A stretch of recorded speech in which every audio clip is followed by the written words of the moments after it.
Grabe guys, ang lasa ng over ko. Parang ang sarap magluto nito ng nilagang baka. Yung pampawala ng sakit ng ulo, higop-higop ka ng sabaw. Saktong ganda ng panahon ngayon oh. Ayun oh. Tapos ngayon pa ako magluluto ng sabaw kung kailan wala ng ulan.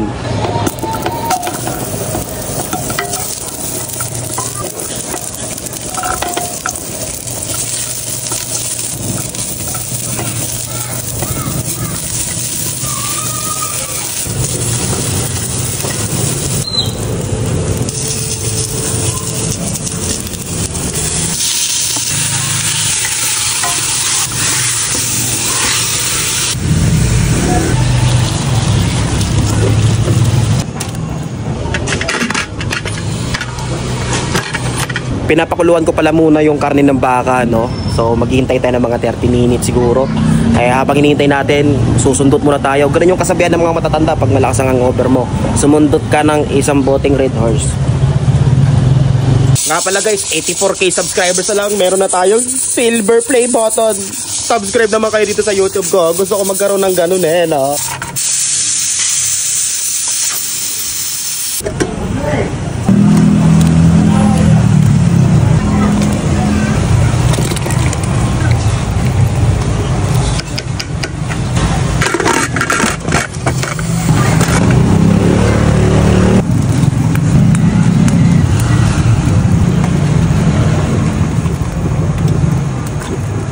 Nakalimutan ko nga pala timplahan yung sabaw, nilagay agad yung mga gulay eh, no? Pasensya na. Taulan. Bali, tinimplahan ko na nga pala dito ng asin at konting patis. Wala nga palang voice over doon sa unahan kasi wala eh, hangover tayo. Medyo tulala pa tayo ngayon, medyo blanco. Dumaan kasi yung birthday eh, talagang grabe yun. Okay na to.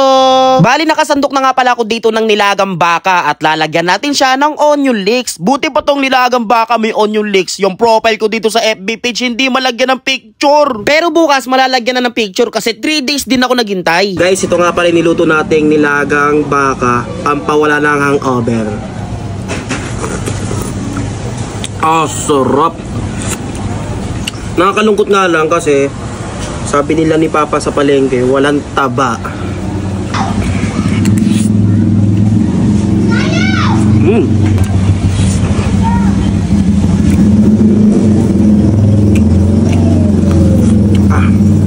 Sarap. Punta yung gulay syempre. Naman.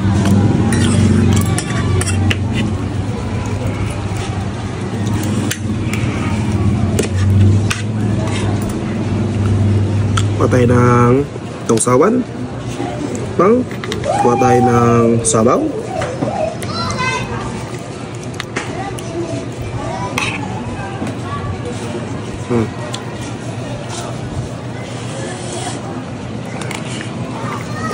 Ang init.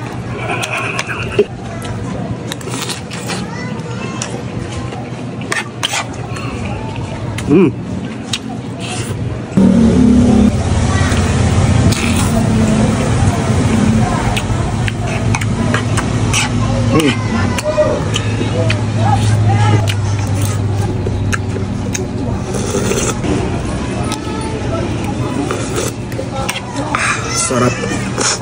You know?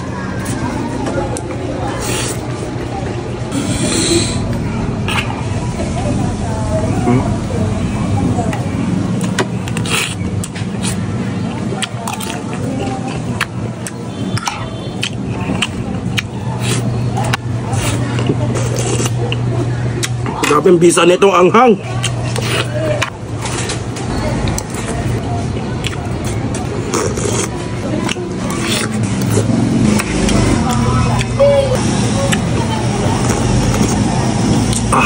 Grabe. Solve. Ayun o, first bite pa. Yun. Hangover ka rin ba pa? Hangover rin ako eh. O yan, saktong-sakto. Nilagang ba? Eh. Maganda pala sa iyo pagka laging hangover kaya bakit? Nagluluto ka ng sabaw eh. Ganon? Nilagang baka pa. Uy. So dapat lagi akong hangover. Dapat lagi kang hangover.